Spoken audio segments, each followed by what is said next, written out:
السلام علیکم۔ امید ہے کہ آپ سب دوست خیریت سے ہوں گے۔ کچھ ذاتی مصروفیات کی وجہ سے ویلاگ میں کچھ گیپ آ گیا، اس لیے تھوڑا کچھ دنوں کے بعد میں آپ کے ساتھ مخاطب ہوں۔ میڈیا فوکس کو لائک کریں، سبسکرائب کریں اور بیل آئیکن کو دبائیں۔ اگر ویلاگ اچھا لگے تو اس کو شیئر بھی کریں، یہ میری کامیابی ہے۔ ایران اور امریکہ اسرائیل جنگ کو آج تقریباً 14واں دن ہے، اور اس میں 14 دن میں ہی معیشت دنیا کی ہل کے رہ گئی ہے۔ پوری دنیا ایک شش و پنج کا شکار ہے۔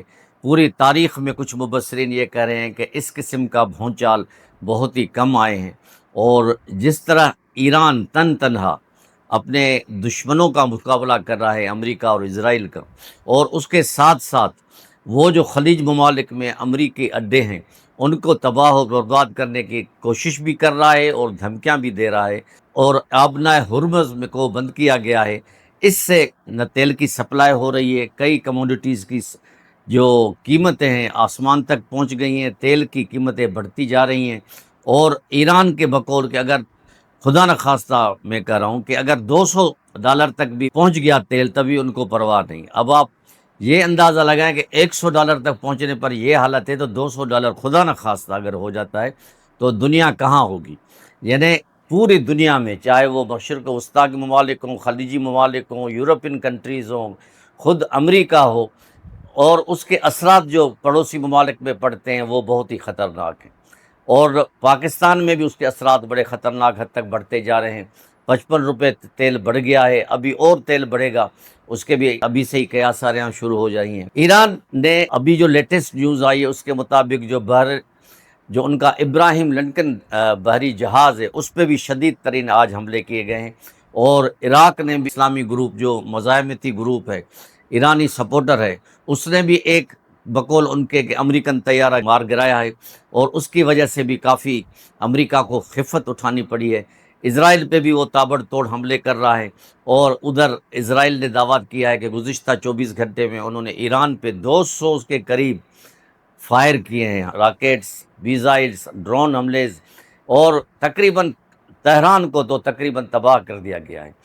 ایران کا جو بائی لارج ان کا جو جغرافیکل پوزیشن ہے وہ تو بہت بڑی ہے، وہ تو خطے کے ممالک سے بھی بڑی نظر آ رہی ہے، لیکن تہران شہر ان کا مین ٹارگیٹ ہے، اور جوہری تناسب جو جوہری پروگرام کے ان کے جو وہ ڈپوز ہیں ان کو ختم کرنے کی بھی وہ کوشش کر رہے ہیں۔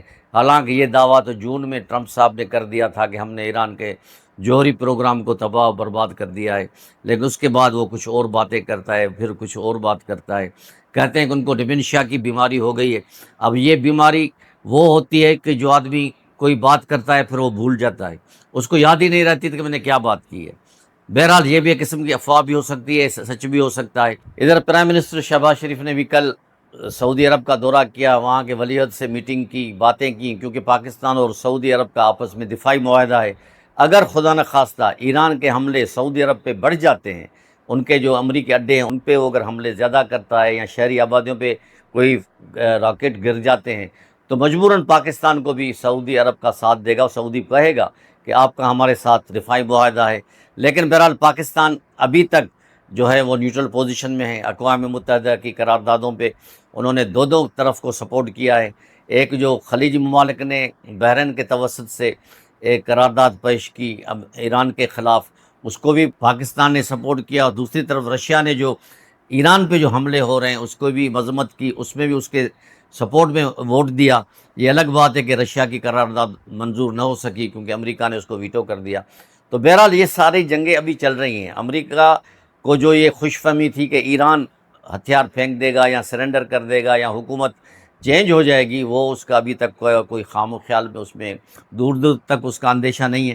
لیکن امریکہ کو پریشر بہت بڑھ گیا ہے، یورپین کنٹریز کا، مشرق وسطیٰ کے ممالک کا، خلیج ممالک کا، پڑوسیوں کا، کہ آپ نے کس میں چکر میں ہاتھ ڈالا جو آپ نے پوری دنیا کی معیشت کو ہلا کے رکھ دیا ہے۔ اگر وہ تھوڑی سی کوئی بات کرتا ہے ایک دفعہ کہ جنگ جلدی ختم کروں گا، تو وہ تیل کی قیمتیں گر جاتی ہیں، پھر 1 گھنٹے کے بعد کچھ اور بیان دے دیتا ہے۔ تو اس وقت جو دنیا کی صورتحال ہے وہ تو ابھی اثرات دکھائے گی۔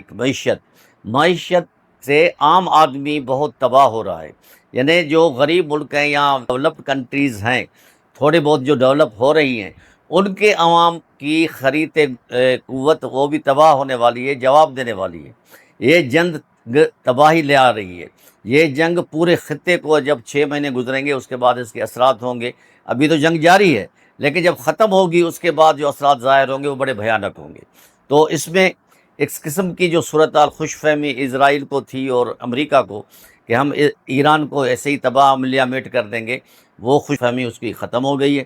اب ایران نے جو حملے کیے ہیں اسرائیل پہ، ان کے بھی لالے پڑ گئے ہیں۔ تل ابیب تقریباً آدھا سے زیادہ خالی ہو گیا ہے، وہاں پہ راکٹ پھینکے جا رہے ہیں، ادھر سے حزب اللہ راکٹ پھینک رہا ہے۔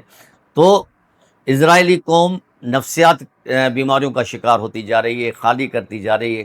ادھر ہمارے جو خلیجی ممالک ہیں وہ بھی بڑے اپسیٹ ہیں، بڑے پریشان ہیں، کیونکہ ان کے ٹور کے سیزنز ہیں، وہاں سے بھی لوگ انخلا کر رہے ہیں، جو ٹورسٹ چلے جا رہے ہیں، اور کئی امریکہ اور برطانیہ کی بینکیں وہ بھی بند ہو گئی ہیں، کیونکہ امریکہ کو جب یہ دھمکی دی ایران نے کہ اگر آپ لوگوں نے ہم پہ حملہ کیا تو آپ کے جو ہمارے جو پڑوسی ممالک میں آپ کے اثاثے ہیں یا اڈے ہیں ان کو ہم تباہ و برباد کر دیں گے، تو اس سے ان کی اکنامی میں بھی بڑا اثر پڑا ہے۔ تو صورتحال دن بدن گمبھیر ہوتی جا رہی ہے۔